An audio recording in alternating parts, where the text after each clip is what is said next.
말씀을 찾아서 함께 저와 여러분이 같은 목소리를 들어가겠습니다. 오늘 말씀은 요한복음 11장 25절에서 26절입니다. 신약 165페이지 요한복음 11장 25에서 26.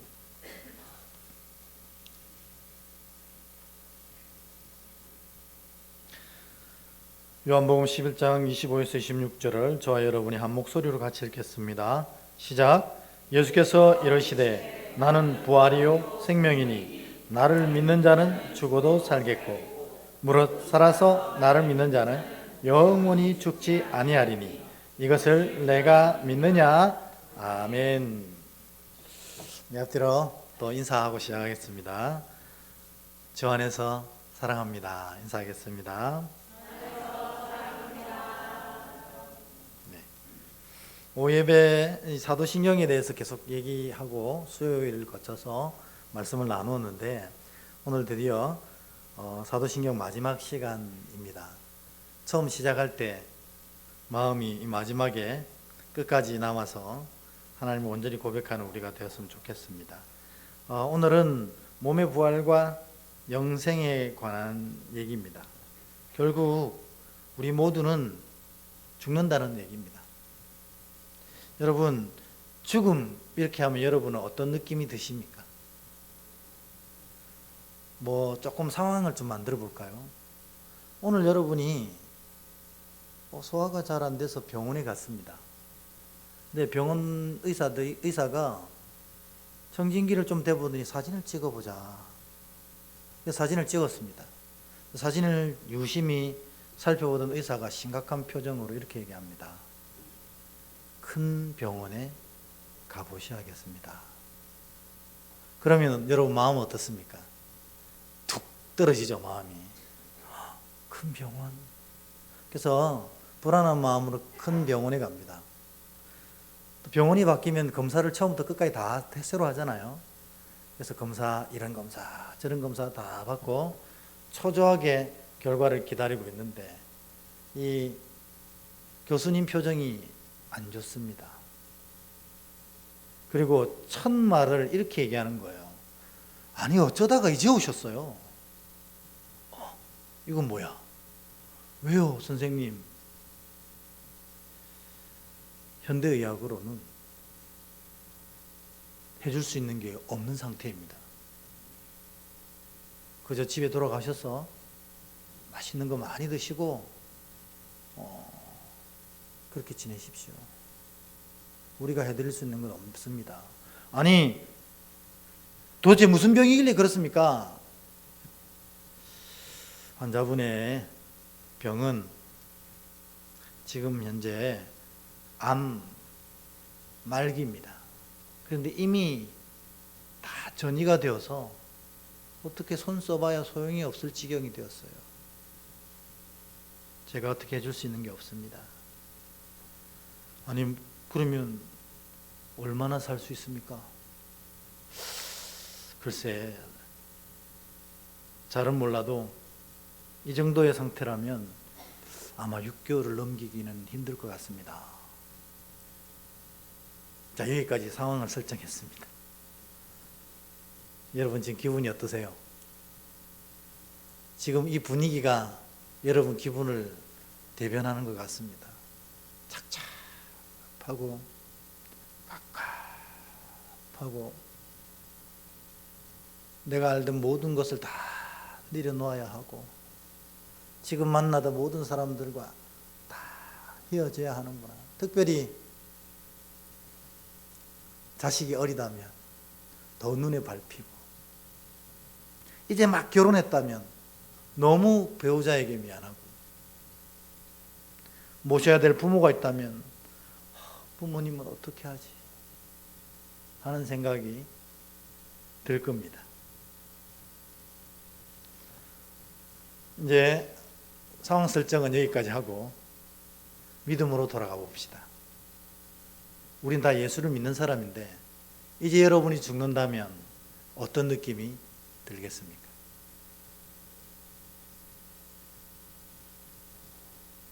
사실 죽음은 죽음 자체 때문에 슬픈 거라기보다는 이처럼 내가 쥐고 있던 것을 놔야 되는 안타까움, 또 이보다 더 큰 것은 뭐냐면 만나는 사람들과 헤어져야 된다는 이별의 슬픔 때문에 죽음이 아픈 겁니다. 근데 이것이 없다면 죽음은요, 사실은 승리의 시간입니다. 믿음의 백성들에게. 왜요? 여러분, 지금 죽으면 어디에서 눈을 뜹니까? 그렇죠. 엘샤다이 뽑히겠습니다. 지금 눈을 감아도, 우리가 눈을 뜨면 믿음으로는 천국에서 눈을 뜨는 거예요. 죽는 사람들은 죽자마자 부활하잖아요.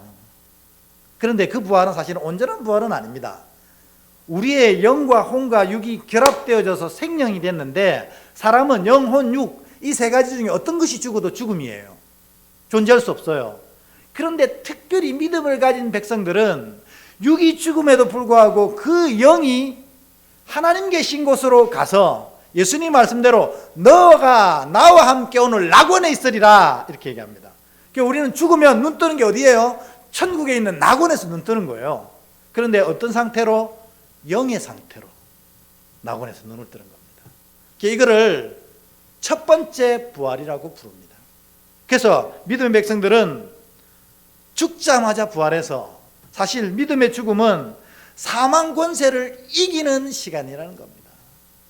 그러니까 물론 내가 가지고 있는 걸 다 내려놓아야 되는 안타까움, 내 사랑하는 사람들과 헤어져야 되는 이별의 슬픔이 있지만 이것은 어쩔 수 없어요. 그러나 믿음의 백성은 죽은 순간 부활하게 되어서 사망 권세를 이기는 놀라운 경험을 하는 시간이 바로 죽음인 겁니다. 그러니까 실제적으로 믿음의 백성에게 죽음은 영광의 순간인 거예요. 영광의 순간.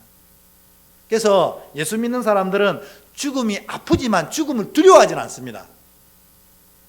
여러분, 죽음이 아픈 건 어쩔 수 없어요. 이별 때문이에요. 그러나 두렵지는 않아요. 왜? 그 순간 주님의 얼굴을 배우는 순간이고, 주님이 낙원에서 나를 맞아주시는 순간이고, 내가 세상 살면서 그토록 배워왔던 하나님 나라의 그 모체를 보는 순간이에요. 주님께서 또 그 입구에서 나를 탁 안아주시면서 착하고 충성된 종아, 이 얘기를 듣는 시간이랄까요. 그러니까 믿음의 백성에게 죽음은 어떻게 보면 축제의 시간, 영광의 시간이라는 겁니다. 죽자마자 부활하기 때문에 그렇습니다. 여러분, 제가 다시 한번 상황 설정 다 걷어치우고 여러분에게 물을 때 대답은 안 하셔도 돼요. 여러분에게 죽음은 무엇입니까? 이렇게 했을 때 영광의 시간입니다. 주님 다시 배우는 기쁨의 시간입니다. 그런 진정한 고백이 믿음의 백성인 여러분에게 있기를 축복합니다. 그러니까 죽음이 두렵다면 그건 무엇을 대변하는 얘기예요?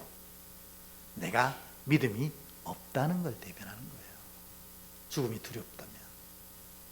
믿음의 자녀는 죽음이 두렵지 않습니다. 다만 아플 뿐이에요. 두 번째로 죽음의 의미는 삶을 정리하는 시간입니다. 왜요? 우리가 이제 주님 앞에 서게 되잖아요. 주님 앞에 서게 되면 주님이 우리가 살아왔던 삶을 평가를 하신다는 거예요. 그걸 성경에는 뭐라고 부릅니까? 심판대에 서게 된다, 이렇게 얘기하거든요.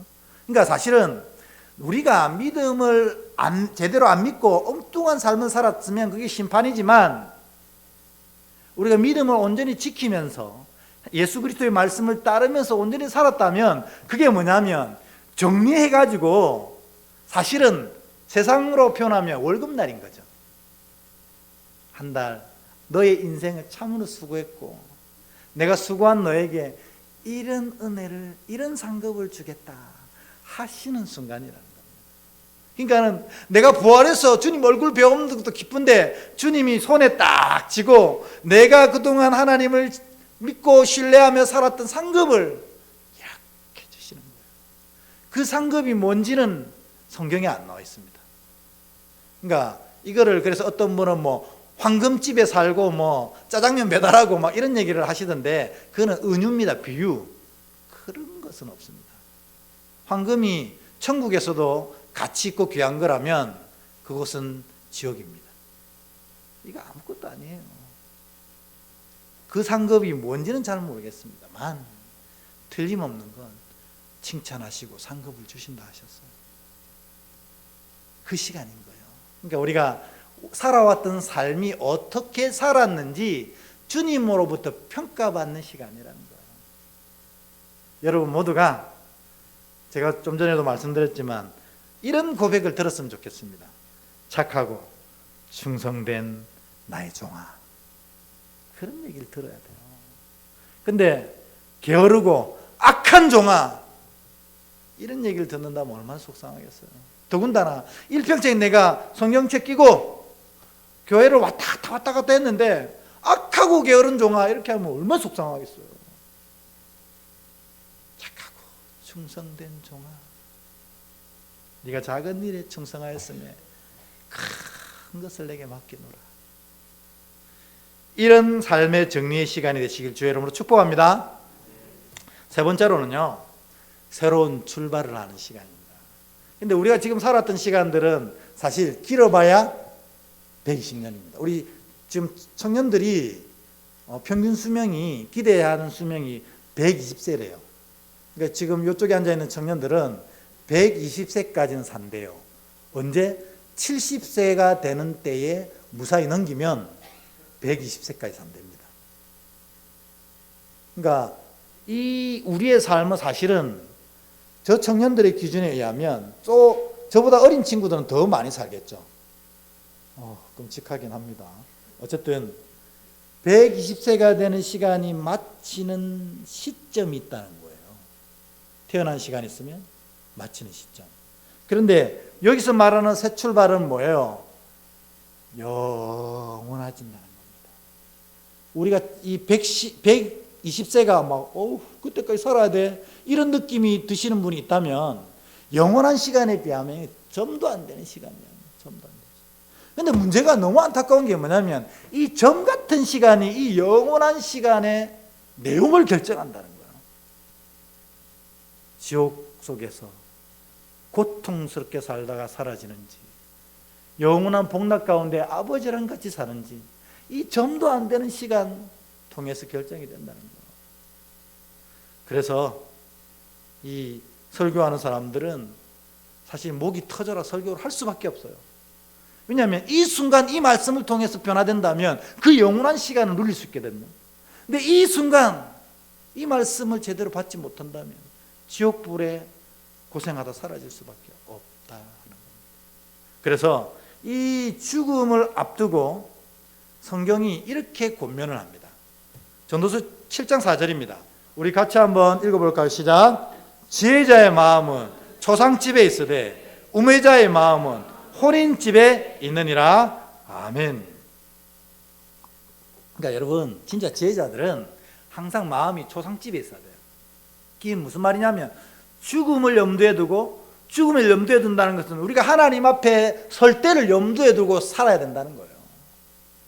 그렇지 않으면 교만한 자가 되고 두려움 모르고 살아가는 죄인이 될 수밖에 없다는 거예요. 그런데 이 어리석은 자들은 이 마지막 죽음의 순간, 주님을 만나는 그 순간을 마음에 두지 않고 혼인집에, 세상의 즐거움이 가득한 그곳에 마음이 항상 있다는 거예요.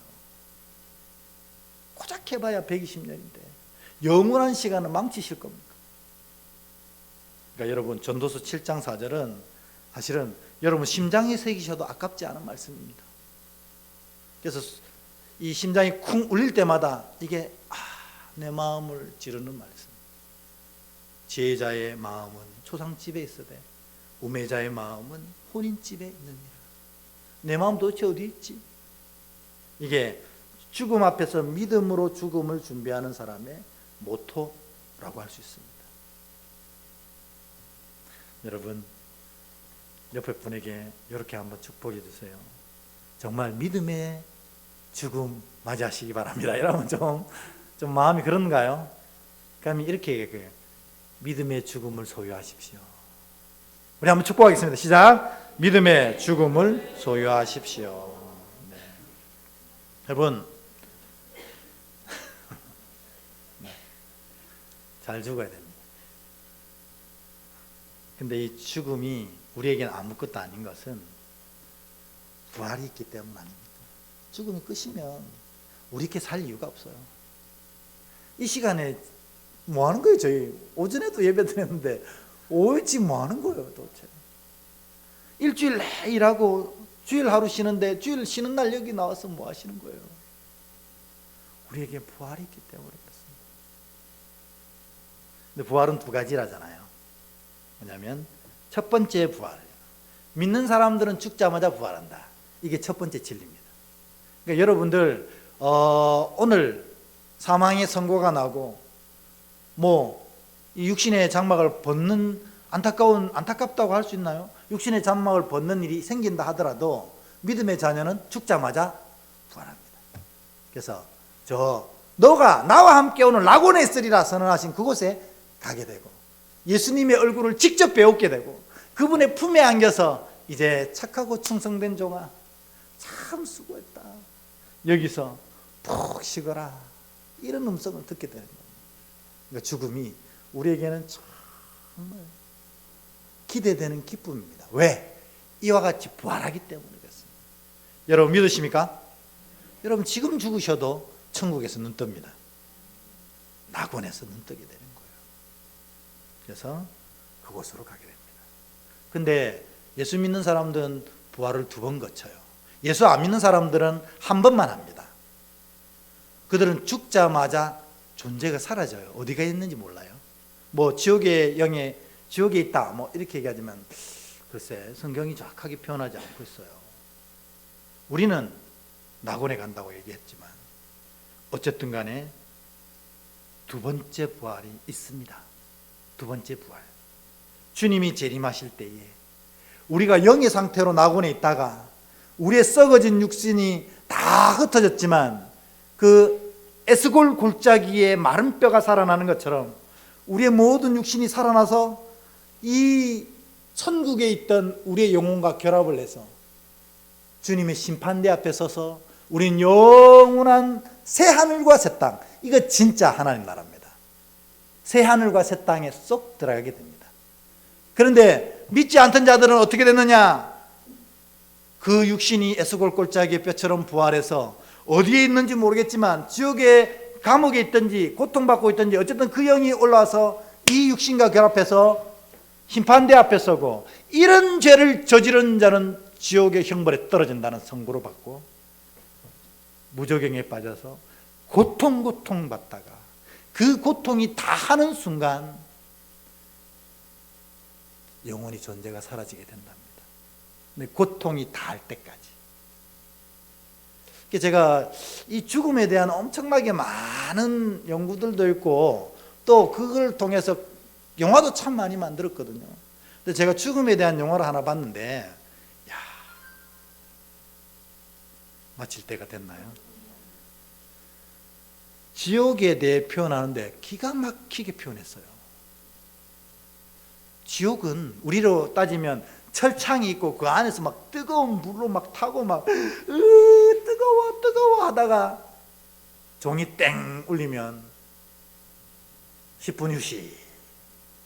그러면 와 지옥도 휴식 있네. 또 종이 땡 울리면 10,000년 동안 불에 타오르기 시작. 이렇게 그렇게 웃기게 얘기하잖아요. 근데 그런 거 아니래요. 감옥이 없어요. 철창도 없어요. 그런데 거기서 표현하는 지옥이 뭐냐면 제가 너무 마음속에 와닿았던 게 내가 이 세상에서 살면서 제일 속상하고 제일 안타까웠던 순간이 영원히 반복된대요. 와, 내가 그 얘기 듣고 우와 이게 진짜 지옥이다. 그러니까 예를 들어서 저는 지옥 같다 이러면 예를 들어 우리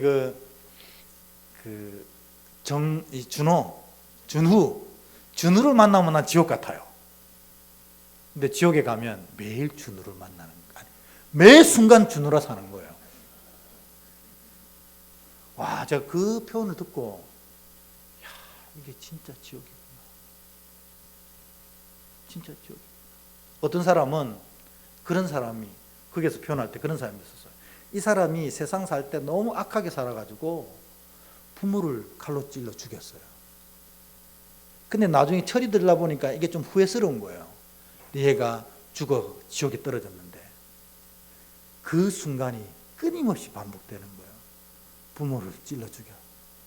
그리고 깜짝 놀라서 정말 오열합니다. 근데 정신 차리고 보면 다시 칼 쥐고 있고 부모를 또 찔러 죽이는 거예요. 또 오열하는데 또 정신 차리고 보면 다시 칼이 쥐어져 있는 거예요. 그게 진짜 지옥 같아요. 진짜. 어떤 사람은 내가 눈 뜬 상태에서 내 아이가 불에 타 죽습니다. 얼마나 속상해요. 막 오열하는데 깨보면 또다시 아이가 불타기 시작하는 거예요. 이게 끊임없이 반복되는 거예요. 이게 참인지 거짓인지는 모르겠지. 가봐야 알겠습니다만 틀림없는 것은 이런 고통이 다할 때까지, 그 분량이 다 찰 때까지 우리가 그 지옥 속에서 살아가게 된다. 그게 결정되는 날이 이 두 번째 부활 때입니다. 근데 그때 부활에 사도신경이 고백하는 게 뭐예요? 몸의 부활을 믿는다는 게 바로 이 두 번째 부활을 고백하는 거예요. 그때는 몸이 부활해서 영과 결합해서 심판대에 있었거든요. 이걸 고백하는 거예요. 사도신경은 몸의 부활을 믿는다고 고백할 때 이 상황과 이 순간을 염두에 두고 고백하는 거예요. 주님의 심판대 앞에 서서 영원한 새하늘과 새 땅으로 갈지, 그때 낙원에 안 갑니다. 새하늘과 새 땅으로 갈지, 아니면 영원한 지옥불에 떨어져 지옥의 고통 속에 떨어져서 내 고통의 분량이 다 할 때까지 끊임없이 반복된 고통 속에서 있다가 그게 다 하면 사라지든지. 여러분, 그래서 몸의 부활을 고백하는 것은 매우 진중한 이야기입니다. 아, 그렇구나, 그렇구나, 그렇구나. 그래서 여러분, 이 짧은 인생이지만 때로는 힘들고, 때로는 속상하고, 때로는 아프고, 때로는 다 걷어치우고 싶어도 그날을 기억하면서 죽음의 순간과 두 번째 부활, 몸의 부활의 순간을 기억하면서 이것을 여러분 이겨낼 수 있는 여러분들 되시기를 축복합니다. 이게 부활신앙이에요. 이게 종말론적인 신앙이에요. 그날을 기억하고 지금을 이겨내는 것.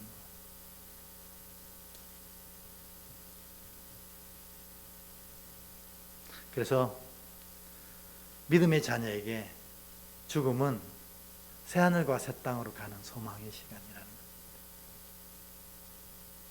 그러면 이제 우리가 몸의 부활을 고백하는 믿음의 자녀가 죽음을 앞에 딱 섰을 때에 이 네 가지 각오가 좀 있어야 됩니다. 네 가지 각오가.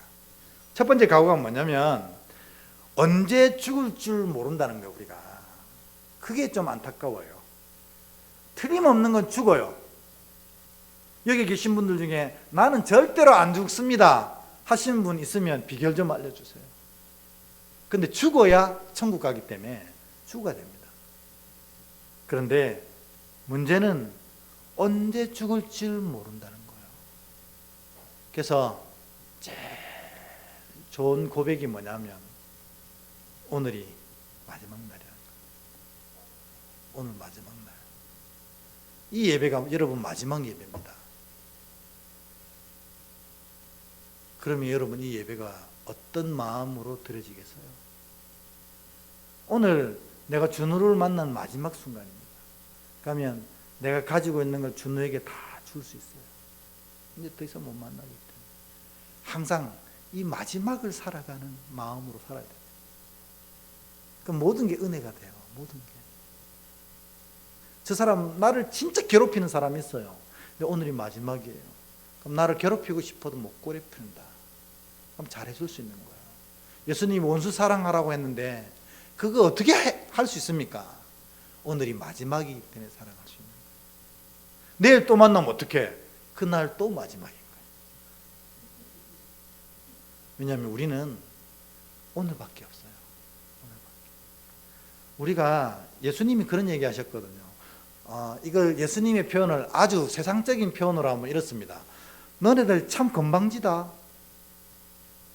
왜요 예수님? 너가 오늘도 제대로 못 사는 아가 천년 살 것처럼 준비하고 있네. 내일이 너의 날일 줄 네가 확신하냐?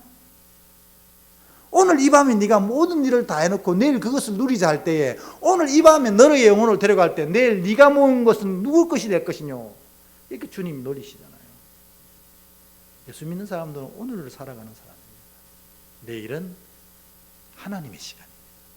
그러니까 아침에 눈 떴을 때 우리가 왜 감사합니까? 오늘을 내 날이 아닌데 오늘 내게 주신 날이거든요. 그래서 감사한 거예요. 저녁에 잘 때 왜 감사합니까? 이 날을 죽지 않고 무사히 살아서 감사한 거예요. 우리에겐 오늘밖에 없습니다. 그러니까 죽음 앞에 서 있는 우리는 오늘이 마지막 날이다 생각하시면 사랑 못할 게 없습니다. 사랑합니다, 여러분. 근데 기회가 딱 한 번뿐이라는 겁니다. 여러분, 진짜로 구원이 예수께 없다면, 저는 종교를 택하라면 예수가 없다는 전제입니다. 목사가요, 다른 거 믿는다 카더라. 또 카더라 하시면 안 됩니다. 예수가 없고 기독교의 구원이 없다면 저는 불교를 믿을 겁니다. 왜 그런지 아세요? 불교의 가장 중심된 사상은 뭐예요? 윤회입니다. 윤회. 인생이 끊임없이 반복되어 돈다는 거죠. 그러니까 이번 생에 실패하면 어떻게 하면 됩니까? 이번 생에는 그냥 포기하고 다음 생에 잘 준비하면 됩니다. 와, 얼마나 좋아요. 내 인생을 보고 이번 생은 망했어 이러면 다음 생을 준비하면 됩니다. 이번 생은 대충 살고 다음 생 준비하면 됩니다. 이게 불교의 기본적인 사상입니다. 여러분, 기독교는요, 출발점이 있고 마지막 끝점이 있다는 거예요. 이게 각자에게 한 분만 주어진다는 거예요. 그리고 영원한 시간이 결정되는 거예요. 그러니까 여러분, 기회가 딱 한 번뿐이라는 사실을 여러분 기억하셔야 돼요.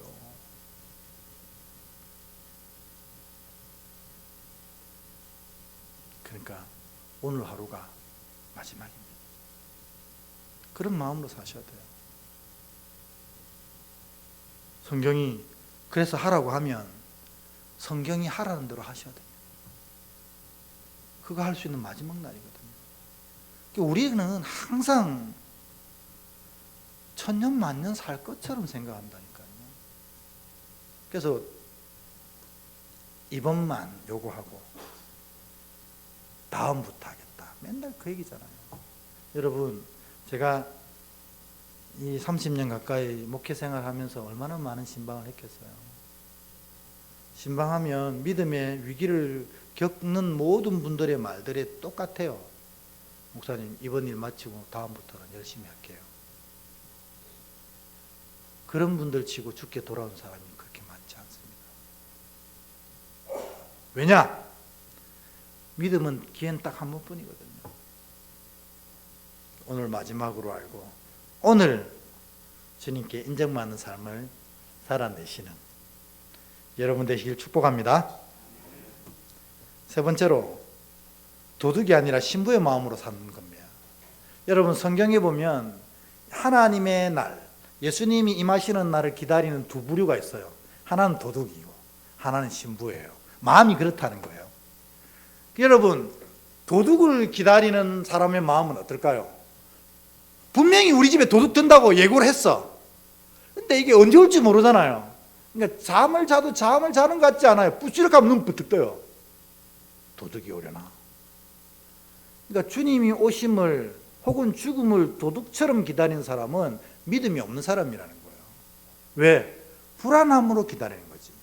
주님 오시면 안 되는데, 지금 오시면 안 되는데, 이 일 정리되고 오셔야 되는데, 내가 믿음 새롭게 시작해서 주님 보시기에 아름다우실 때 와야 되는데, 그게 도둑 같은 마음이에요. 그러니까 지금 오면 불안한 거예요. 여러분, 지금 당장 이 시간 2시 4분, 3분 이랬는데 이 시간 주님이 여기에 촥 교회 문이 천장이 열리더니 내려오시는 거예요. 여러분 할렐루야 하실 수 있습니까? 그래야 됩니다. 할렐루야 주님 왜 이제 오셨어요? 이래야 되는데 잠깐 전화 팍 돌리는 거죠. 이렇게 주님 오셨다 빨리 취하라. 이렇게 도둑의 마음으로 신앙하면 안 됩니다. 신부의 마음으로. 여러분 이스라엘의 결혼제도 다 말씀드렸잖아요. 반복 안 할게요.